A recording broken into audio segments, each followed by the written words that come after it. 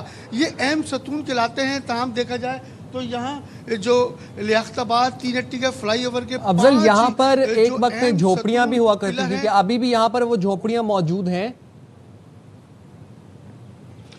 Sign, بالکل ماضی میں جھوپڑی ہوا کرتی تھی۔ آتے زدگی کے باعث یہ جھوپڑی والے تھوڑے اوپر چلے گئے ہیں، لیکن اب یہ باقاعدہ طور پر یہ جو منشیات کے عادی افراد ہیں یہ ان کی آماج گاہ ہے۔ یہ ندی کا رستہ ہے۔ اگر دیکھا جائے شہر میں اگر بارش ہوتی ہے اور پانی کی تعداد میں اضافہ ہوتا ہے تو یہ پورا ایریا بھر جاتا ہے۔ اگر متعلقہ ادارے چاہیں اس پلر کو مزید جو اہم ستون ہیں ان کو بچانے کے لیے تو اس کو باقاعدہ طور پر صاف کیا جا سکتا ہے، کچھ پلرز مانیٹرنگ تو کی جا ہمیں سکتی اپنی ہے۔ صحیح حالت میں دکھائی دے رہے ہیں، لیکن آپ کے ایگزیکٹ پیچھے جو پلر ہے وہ تو بالکل ہی ختم ہو چکا ہے۔ وہ اس بری حالت میں ہے کہ کسی بھی حادثے کا، یہ والا پلر جو ہے افضل یہ جو آپ کے رائٹ ہینڈ پر، اگر آپ اپنی جی بالکل میرے عقب میں آپ دیکھ سکتے ہیں کہ یہ مکمل طور پر جو ہے اس کو کھوکھلا کر دیا ہے اور آہستہ آہستہ نہیں، یہ باقاعدہ منظم طور پر اس کو توڑا گیا۔ توڑنے کے بعد اتنے مضبوط سریے تھے ان کو کاٹا گیا۔ اس حوالے سے اگر دیکھا جائے تو میں سمجھتا ہوں کہ علاقہ پولیس کی بڑی ذمہ داری بنتی ہے۔ علاقہ پولیس، ابھی جب ہم یہاں رپورٹنگ کر رہے ہیں کچھ لمحے قبل پولیس اہلکار آئے، گشت کیا اور چلے گئے۔ اگر یہ ماضی میں ان کی نگرانی رہتی اور منشیات کے عادی خلاف کریک ڈاؤن رہتا تو یقیناً طور پر جو یہ پل کے جو اہم ستون ہیں ان کو نقصان نہیں پہنچتا۔ تاہم بلدیہ عظمیٰ کراچی کی جانب سے جو ہے محکمہ انجینئر کی ایک ٹیم کل پہنچی تھی، انہوں نے اس کا معائنہ کیا ہے اور اس کی مرمت کے حوالے سے کام کا آغاز بھی کر دیا ہے۔ تاہم دیکھا جائے تو میئر کراچی مصطفیٰ کی جانب سے کمشنر کراچی کو ماضی میں خط لکھا گیا تھا کہ ایک شہر میں جو سرکاری املاک کو نقصان پہنچ رہا ہے اس کی روک تھام کے حوالے سے مؤثر اقدامات کیے جائیں، اور کمشنر کراچی نے ہدایات کے ساتھ ساتھ تمام ڈپٹی کمشنروں کو خصوصی ہدایات جاری کی تھی کہ پولیس کے ساتھ مل کر کوارڈینیشن کیا جائے اور اس طرح سے تمام تر اقدامات کو فوری طور پر اقدامات کیے جائیں تاکہ سرکاری املاک کو نقصان نہ پہنچ سکے۔ لیکن یہ تمام تر دعوے ثابت ہوئے اور بلدیہ عظمیٰ کراچی کی جو محکمہ انجینئر کی ٹیم ہے اب ان کو چاہیے کہ تمام جو فلائی اوور ہیں وہاں کیمرے نصب کیے جائیں تاکہ ان کی مانیٹرنگ کی جائے اور اس کی مانیٹرنگ کی ذمہ داری ضلع انتظامیہ پر ڈالی جائے۔ تاہم دیکھا جائے کیمرے نصب کیے جائیں تو کیمرے نصب تو کر لیں گے، وہ بھی یہ اٹھا کے چوری کر لیں گے، ان کو بھی جا کے بیچ دیں گے۔ یہ تو معمول ہے کراچی کے اندر، جہاں پر کیمرہ لگا ہوتا ہے سب سے پہلے وہ کیمرہ اتارا جاتا ہے۔ جو ای چلان کے کیمرے بلاول چورنگی سے وہ چوری کر لیے گئے، تو یہاں پہ کیا کیمرے ٹکیں گے افضل؟ ان منشیات کے عادی افراد کو پولیس ہاتھ کیوں نہیں ڈالتی؟ سب سے بڑا سوال یہ ہے۔ ملٹی پرونگ اپروچ ہونی چاہیے۔ افضل، آپ سے اس بارے میں مزید بھی بات کریں گے، ساتھ ہی رہیے گا۔ اور ظاہر ہے جب ایک کوئی بھی انفراسٹرکچر کھڑا کیا جاتا ہے تو اس کی ایک بنیاد بنائی جاتی ہے اور پلر اس میں بڑا اہم رول پلے کرتے ہیں، اس پر ہی پورا اسٹرکچر کھڑا کیا جاتا ہے۔ اور خاص طور پر جب ہم برج کی بات کر رہے ہیں، سوچیں اس پہ کتنی ٹریفک گزرتا ہے، کتنی ہیوی وہیکلز گزرتی ہیں، 24 گھنٹے 24/7 وہاں پر آمد و رفت ہوتی ہے۔ اور ایسے میں جب آپ جس بنیاد پر یہ پل قائم ہے، اگر وہ بنیاد بیٹھنے لگے تو پھر کیا ہم کسی حادثے کا انتظار کر رہے ہیں؟ کیا کوئی چیک اینڈ بیلنس نہیں ہے؟ مینٹیننس کا کوئی سسٹم نہیں ہے؟ اسی پر بات کر لیتے ہیں۔ ہمارے ساتھ موجود ہیں اسٹرکچر انجینئر پروفیسر ڈاکٹر محمد مسعود رفیع صاحب۔ تھینک یو سو مچ رفیع صاحب، بہت شکریہ۔ سب سے پہلے تو مجھے بتائیے گا کتنی ڈینجرس سچویشن ہے یہ؟ بسم اللہ الرحمن الرحیم. جی صدف، جیسے آپ نے بھی دیکھا تو بظاہر جو نظر آ رہا ہے اس ویڈیو میں اس لحاظ سے یہ الارمنگ سچویشن ہے اور تقاضا کرتی ہے کہ اس کی فوری طور پہ جو ہے انسپیکشن کی جائے اور جو بھی ریمیڈیل میجرز ہیں ان کو پھر انسپیکشن ریگولر بیسس پہ نہیں ہوتی ہے؟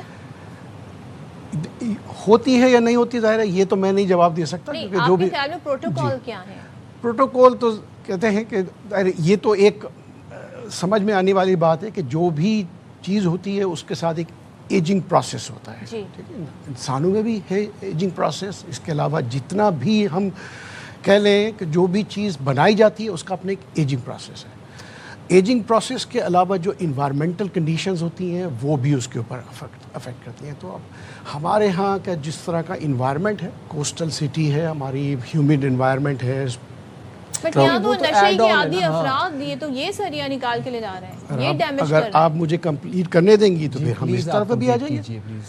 تو جو جتنا انفراسٹرکچر بنتا ہے اس کا ایک پروٹوکول جیسے آپ نے کہا ہوتا ہے، اس کی کنڈیشن اسیسمنٹ کہتے ہیں اسے. اچھا. تو کنڈیشن اسیسمنٹ کا تقاضا یہ ہوتا ہے، اور چونکہ یہ ایسٹ ہے، یہ پبلک ایسٹ ہے، ہمارا انفراسٹرکچر ہے. انفراسٹرکچر مینجمنٹ کی اپنی پالیسیز ہوتی ہیں، اسپیشلی جو آپ کا کرٹیکل انفراسٹرکچر ہوتا ہے اور جو پبلک انفراسٹرکچر ہوتا ہے. تو اس کو کنڈیشن اسیسمنٹ ہوتی ہے، اور کنڈیشن اسیسمنٹ کی ایک ریکوائرمنٹ یہ ہوتی ہے کہ اس کا روٹینلی آڈٹ ہو یا روٹینلی اس کی انسپیکشن ہو. اور دو لیولز ہو سکتے ہیں اس میں. ایک تو روٹین انسپیکشن جو کہ بہت زیادہ ڈیٹیل نہیں ہوتی اور یوزولی ویژول سے کام چل جاتا ہے، رپورٹس کی بھی جنریٹ ہو جاتی ہے. اور دوسری ڈیٹیلڈ اس کی انسپیکشن ہوتی ہے، اس کا اپنا ایک تھوڑا سا لانگر ڈیوریشن ہو سکتا ہے.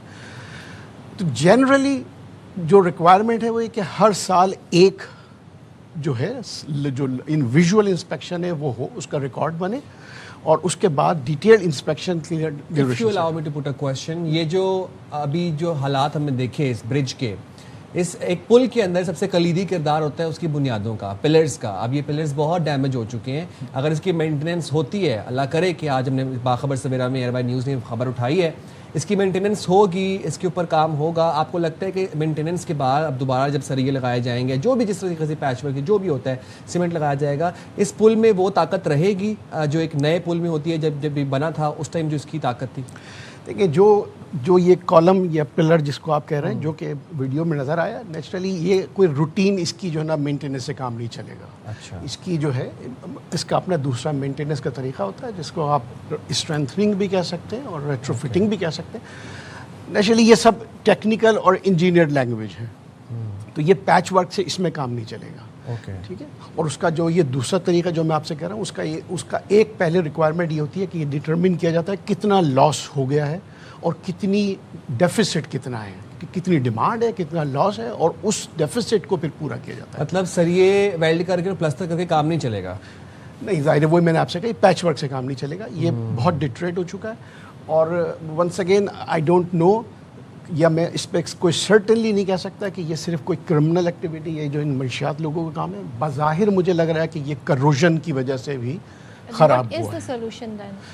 سولوشن اس کا یہ کہ اس کی ایک ڈیٹیلڈ رپورٹ بننی چاہیے، اور جو بھی اس کی رینوویشن تو نہیں، ریٹرو فٹنگ کہہ لیں، یا اس کی اسٹرینتھننگ کی جو بھی ضرورتیں ہیں وہ پھر اس کے حساب سے اس کو پرائرٹی بیسس پہ ہونا چاہیے. پرائرٹی ظاہر ہے، اس میں تو کوئی شک نہیں ہے کہ یہ اچھی خاصی اس کی کنڈیشن خراب ہے اور اس کو سیریسلی جو ہے اس کو لینا چاہیے as soon as possible. Thank you so much doctor صاحب ہمیں انفارم کرنے کے لیے. اچھا، کراچی سے جڑا ایک اور واقعہ، بڑا عجیب و غریب نوعیت کا یہ واقعہ ہوا ہے، بلکہ انتہائی عجیب میں اسے کہوں گی. کراچی میں کراچی کا علاقہ ہے ناظم آباد، وہاں پر ڈیلیوری کے لیے آئی خاتون کے اہل خانہ جو ہیں وہ نجی اسپتال کے خلاف احتجاج کر رہے ہیں. اب کیوں احتجاج کر رہے ہیں، ذرا آپ پوری یہ ڈیٹیل اگر سنیں گے تو آپ بھی حیران ہو جائیں گے.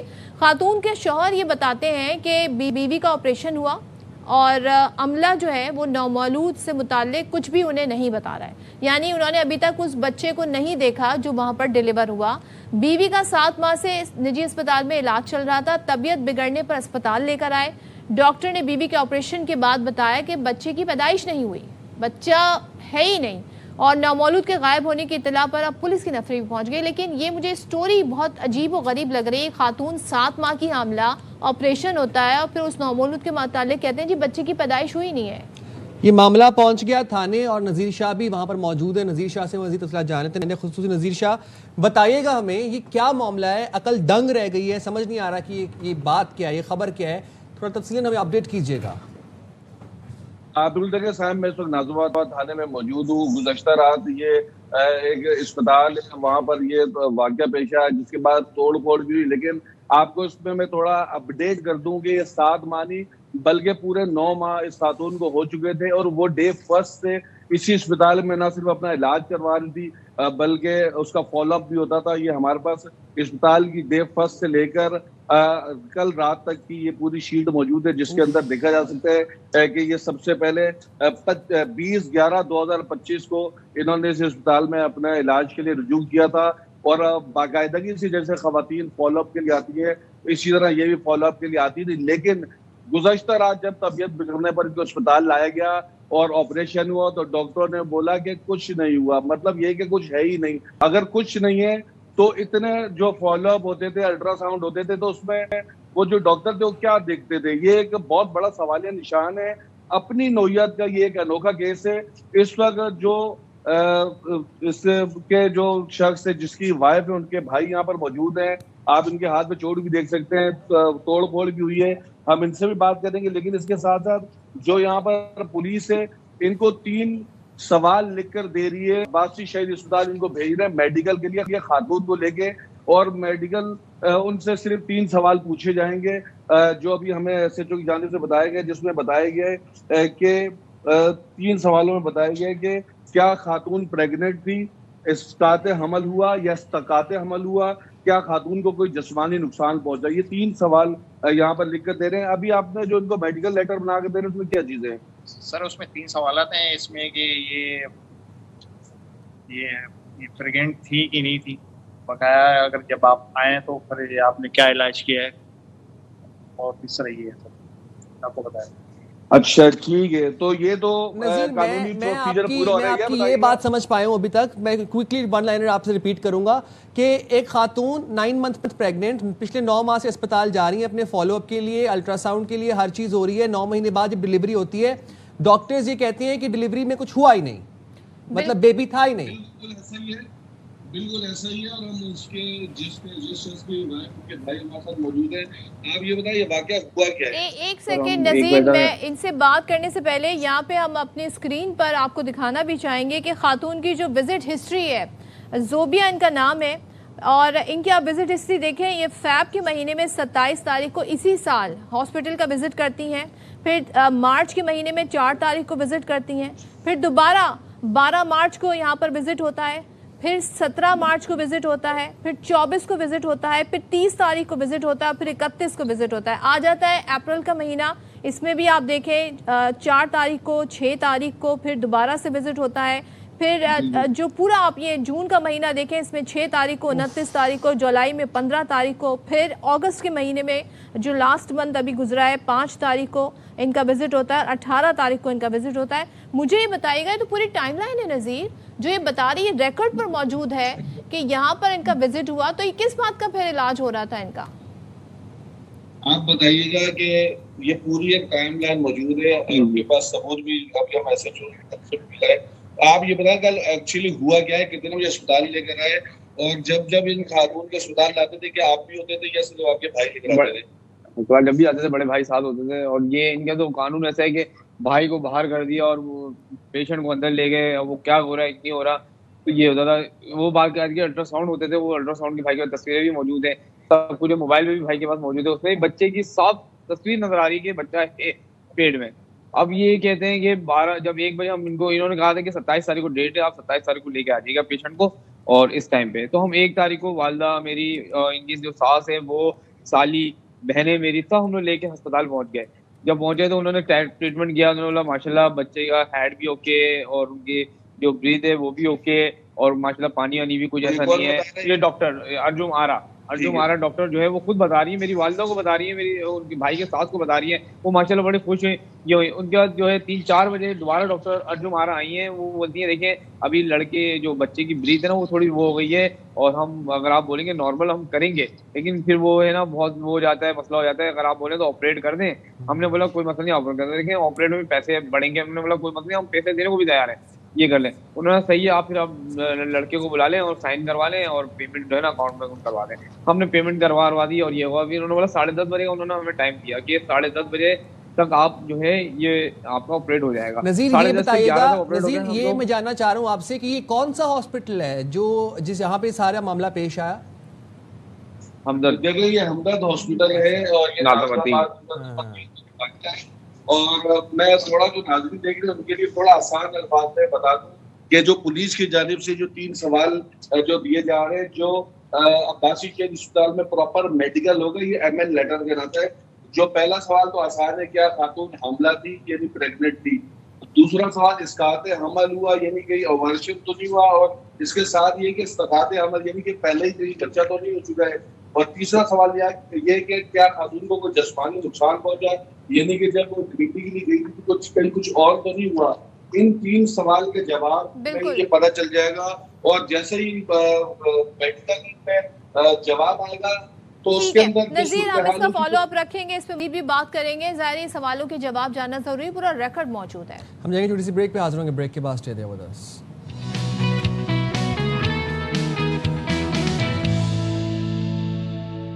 Welcome back once again. اور ابھی جس سٹوری کی طرف میں بڑھنے جا رہی ہوں, میں تو حیران پریشان ہوں, اور یہ واقعی کوئی کہانی ہی لگتی ہے مجھے. اس لیے کہ سائم دیکھیں, اگر کوئی شخص 80 گز کے گھر میں رہ رہا ہو, ٹھیک ہے, اس کو کوئی آفر کرے جناب آپ کو ہم دے رہے ہیں 200 گز کا گھر, 240 گز کا گھر دے رہے ہیں, 400 گز کا گھر دے رہے ہیں, بڑے پوش علاقے میں دے رہے ہیں, اور کہ نہیں جی میں نے تو 80 گز کے گھر میں ہی رہنا ہے.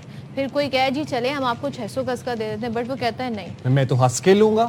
اور وہ کہتے ہیں آپ کی تنخواہ بھی بڑھا دیتے ہیں, آپ کو مراد بھی دیتے ہیں, الاؤنس بھی دے دیتے ہیں, آفیسر بھی بنا دیتے ہیں, گاڑی بھی دے دیتے ہیں. اور پھر بھی وہ شخص کہتے ہیں نہیں جی مجھے یہ سب نہیں چاہیے. تو مجھے بتائیں کون ایسا شخص ہے جو دن رات محنت کر کے کمانے جاتا ہے, اپنا ٹائم دیتا ہے آفس آورز میں, لیکن ترقی نہیں چاہتا؟ ایسے کون لوگ ہوتے ہیں؟ کوئی بھی نہیں. مطلب ترقی کس کو پسند نہیں ہے؟ ہر بندے کو پروموشنز پسند ہیں, انکریمنٹس پسند ہیں, مراد پسند ہیں, پرکس اینڈ پریویلیجز سب کو پسند ہیں. کس کو نہیں پسند؟ کچھ 63 افراد ایسے ہیں جو یہ نہیں چاہتے. وہ کون ہے؟ وہ جناب سندھ کے محکمہ ریونیو میں ہے, اور یہ بڑا غیر معمولی اور حیران کن میرے لیے واقعہ ہے کہ 63 سب رجسٹرارز نے گریڈ 15 سے گریڈ 17 میں ترقی لینے سے انکار کر دیا. سوچیں, گریڈ 17 بعد میں ظاہر سرکاری ملازمین کی تو پینشنز بھی انہیں ملتی ہوتی ہے, مگر یہ کہہ رہے ہیں جی ہمیں 15 سے 17 میں نہیں کرنا. کیوں؟ سنجے سے جانتے ہیں 63 شہزادے کون ہیں. سنجے ذرا جاننا میں آپ سے یہ چاہ رہا ہوں کہ ترقی کس کو پسند نہیں ہوتی؟ اگر گریڈ 15 سے 17 میں پروموشن مل رہی ہے, ظاہر ہے اس میں تنخواہ بھی زیادہ ہوگی, پرکس اینڈ پریویلیجز بھی زیادہ ہوں گے, تو ایسا کیا ہے گریڈ 15 کے نوکری کے اندر کہ وہ 17 کے افسر نہیں بننا چاہ رہے, وہ 15 پہ رہنا چاہ رہے ہیں؟ دیکھیں محکمہ ریونیو سندھ کی یہ سٹوری ہے. محکمہ ریونیو سندھ میں 15 گریڈ میں سب رجسٹرار ہوتا ہے. اب سب رجسٹرار کا کام یہ ہے کہ جو کاغذات آپ اگر کوئی جائے جگہ خریدنے جا رہے ہیں, کوئی گھر خریدنے جا رہے ہیں, کوئی بلڈنگ خریدنے جا رہے ہیں, کوئی فلیٹ بک کرانے جا رہے ہیں, تو آپ کو یہ سب رجسٹرار کے ذریعے رجسٹریشن کرانا ہوگی. اگر سب رجسٹرار نہیں ہوگا تو رجسٹری آپ کی نہیں ہوگی. تو یہ ساری جو رجسٹریشن کا عمل دخل ہوتا ہے جس میں یہ سارا معاملہ ہوتا ہے, یہ سب رجسٹرار اتنے پاورفل ہوتے ہیں کہ آپ نے کچھ عرصہ پہلے یہ سٹوری سنی ہوگی کہ کراچی کی PECH جو سوسائٹی ہے وہاں پر سب رجسٹرار نے جو فریال تالپور پیپلز پارٹی سندھ کی جو اہم رہنما ہیں, اور ہم انہیں کہہ سکتے ہیں کہ پیپلز پارٹی کی وہ مرکزی رہنما صدر آصف زرداری کی بہن ہے, ان کے جو خاندانی پلاٹ تھے انہی سب رجسٹرار نے ٹیمپرنگ کر کے وہ پلاٹ بھی بیچ ڈالے, ان کے گھر بھی بیچ ڈالے. تو یہ سارا جو کھیل ہے وہ سب رجسٹرار کے ہاتھ میں ہوتا ہے. اب ان 15 گریڈ کے سب رجسٹرار کو حکومت کی طرف سے پروموشن ڈیو ہوتے ہیں. ایک سروسز رول ہے, سول سرونٹ جو رول ہے, اگر آپ ایک مدت ہے ہر عہدے میں اگر آپ اس تک کام کرتے ہیں تو آپ کی سروس اسٹرکچر بنتا ہے, آپ کو پروموشن دیے جاتے ہیں, آپ کے ڈیو پروموشن ہوتے ہیں, پھر محکمے کی ایک کمیٹی بیٹھتی ہے اور آپ کو پروموٹ کیا جاتا ہے. یہ جو 63 ایک دو ہو نا کہ کچھ ایسے افسران ہوتے ہیں جو ایک چاہتا ہے کہ مجھے 17 گریڈ کی پوسٹ اچھی نہیں لگ رہی, مجھے وہاں نہیں جانا, تو بھی سمجھ جاتا ہے. کوئی کہتا ہے کہ بھائی 15 گریڈ میں میں اپنے گھر کے پاس ہوں, ہو سکتا ہے 17 گریڈ کی پوسٹنگ کے بعد مجھے کہیں اور ٹرانسفر کر لیا جائے. تو یہ گزیٹڈ افسران ہو جاتے. آپ اگر شناختی کارڈ بنانے جائیں گے تو آپ کو یہ کہا جاتا ہے کہ کسی 17 گریڈ کے افسر سے صحیح کرا کے آ جاؤ, مطلب دستخط کرا کے آ جاؤ, اٹیسٹ کروا کے آ جائیں. تو یہ 17 گریڈ کے افسر جو اٹیسٹمنٹ کا انہیں پاور مل جاتا, انہیں وہ بھی نہیں چاہیے. انہیں کیا چاہیے؟ 15 گریڈ میں تنخواہ کم ہے, 17 گریڈ میں جائیں گے آپ کی تنخواہ بڑھے گی. انہیں تنخواہ کا اضافہ بھی نہیں چاہیے. 15 گریڈ میں آپ کے الاؤنسز کم ہے, 17 گریڈ میں جائیں گے آپ کو الاؤنسز ملیں گے. انہیں الاؤنسز بھی نہیں چاہیے. 15 دیکھیں یہ جو پوسٹ ہے نا یہ سونے کی چڑیا ہے. سب رجسٹرار اگر آپ گھر رجسٹریشن کرانے جائیں, اپنے دفتر رجسٹریشن کرانے جائیں, جب زمین کا کوئی بھی معاملہ ہو, یہ سب رجسٹرار آپ کے ساتھ اگر صحیح ملا ہوا ہے تو آپ کا سارا کام جو ہے وہ آسانی سے ہوگا. چائے پانی کے نہیں, اس میں تو آپ جو ہیں وہ بالی کے یورپ کے ٹرپ بھی کرا سکتے ہیں, اتنے طاقتور ہیں. ہم اس معاشرے میں رہتے ہیں. ان کے لیے مشہور ہے ریونیو افسران کے لیے کہ کچھ سب رجسٹرار جو ہیں وہ ماہانہ نہیں روزانہ لاکھوں روپے کماتے ہیں. آپ اور میری تصور سے زیادہ یہ لوگ جو ہے وہ پیسے کماتے ہیں. کون, اگر آپ اس وقت مارننگ شو کر رہے ہیں, میں یہاں پر رپورٹنگ کر رہا ہوں, ہمیں اپنا ادارہ کہے, آپ کو کہے کہ 8 بجے کا پرائم ٹائم دیتے ہیں, مجھے کہیں آپ کو اٹھا کے ہم پروموشن دیتے ہیں, میں کہوں گا نہیں مجھے پروموشن نہیں چاہیے. یہ 63 افسران نے تو سرنڈر کر دیا 4 سال کے لیے کہ ہمیں آئندہ ان کا جو فرمائشی پروگرام چل رہا ہے اس کی ایکسیپٹنس کون دے گا؟ ایکسیپٹ کس نے کی ہے ان کی یہ فرمائشیں؟ دیکھیں سول سروس رول میں یہ ہے کہ اگر آپ پروموشن نہیں لینا چاہتے ہیں تو باضابطہ طور پر درخواست دیتے ہیں. لیکن یہاں پر درخواست قبولنے والوں کو بھی یہ پتا ہے کہ یہ سارا دھندا ہے اور گورکھ دھندا ہے. یہ پروموشن اس لیے نہیں لینا چاہ رہے سب رجسٹرار تاکہ ان کا دھندا بند نہ ہو, کیونکہ یہ 15 گریڈ میں سب رجسٹرار کی پوسٹ میں, یہ 17 گریڈ میں جاتے تو انسپیکٹر آف رجسٹریشن ہوتے, اس میں پیسہ نہیں ہے. کوئی ریزن بھی دینی ہوگی کیا؟ اب ظاہر ہے یہ 1-2 افسران تو ہے نہیں, پورے 63 لوگ ہیں, کوئی انکوائری بیٹھے گی ان پر؟ دیکھیں مختلف جو ہیں وہ انہوں نے وجوہات دی ہیں. کسی نے صحت کی وجہ دی ہے, کسی نے کہا ہے کہ میں شہر سے مطلب باہر نہیں جاتا تھا, اپنی پوسٹنگ میں خوش ہوں. کمیٹی کیا بیٹھے گی؟ کمیٹی نے یہ تو خبر تب سامنے آئی جب محکمہ ریونیو سندھ کا یہ نوٹیفیکیشن سامنے آیا کہ ہم نے ان 63 سب رجسٹرار کی جو درخواست تھی کہ ہمیں پروموشن نہیں چاہیے, ہم نے وہ درخواست قبول کر لی ہے. اب لوگ حیران ہیں. جب یہ کل میں نے خبر چلائی تو بہت سارے لوگوں نے مجھے فون کی کہ یار کون پروموشن چھوڑتا ہے, کون الاؤنسز چھوڑتا ہے, کون اضافی تنخواہ چھوڑتا ہے. لیکن سندھ کا محکمہ ریونیو اور اس کے سب رجسٹرار یہ سب کرنے کو تیار ہے. انہیں نہ تنخواہ اضافی چاہیے, نہ الاؤنسز چاہیے, نہ پروموشن چاہیے. دیکھیے لیکن اس کے کیا وجوہات ہیں وہ بھی ہمیں سمجھ آ رہی ہے کہ کیا چکر ہے جس کی وجہ سے یہ آگے ترقی نہیں کرنا چاہے. سنجے ساتھ ہی رہیے گا, آپ سے مزید بات کرتے رہیں گے. اس وقت ہمارے ساتھ موجود ترجمان سندھ حکومت نادر گبول صاحب. نادر, میرے لیے بڑی حیران کن خبر ہے. تنخواہ, الاؤنسز, ترقی کون نہیں چاہتا اتنے عرصے محنت کرنے کے بعد 15 سے 17 گریڈ تک جانا, اور ظاہر ہے 17 سے پھر آگے بھی ترقی ہو سکتی ہے, اچھی پوسٹ پہ ریٹائرمنٹ ہو سکتی ہے. یہ کون 63 لوگ ہیں جو ترقی نہیں چاہ رہے ہیں؟ آپ کے لیے بھی حیران کن ہے؟ نہیں, حیران کن بات نہیں ہے. بہت دفعہ میں نے سنا ہے ایس ایچ اوز اکثر ہوتے ہیں, ایس ایچ اوز کو آپشن دیا جاتا ہے کہ آپ کو ڈی ایس پی میں پروموٹ کریں گے, مگر وہ کہتے ہیں کہ نہیں. اب ان کو اچھا لگتا ہے ڈائریکٹ ان کنٹرول ہونا, بیکاز ایس ایچ او آپ کو پتہ ہے وہ کسٹوڈین ہوتا ہے تھانے کا, تو ان کو زیادہ شوق ہوتا ہے. ایگزیکٹو ایک طرح سے اتھارٹی ہوتی ہے, ڈائریکٹ ہینڈز آن فیلڈ میں ان کی ایک ذمہ داری ہوتی ہے. اور کافی وجوہات تو میرے بھائی سنجے نے خود بیان کیے, اور واقعی میں اس طرح کے وجوہات ہوتے ہیں. کچھ لوگ کہتے ہیں کہ ان کو باہر پوسٹنگ کے لیے نہیں جانا ہے, یا جہاں پہ وہ ہوتے ہیں کئی کمفرٹ لیول ان کا بن جاتا ہے. آپ جس طرف آپ کا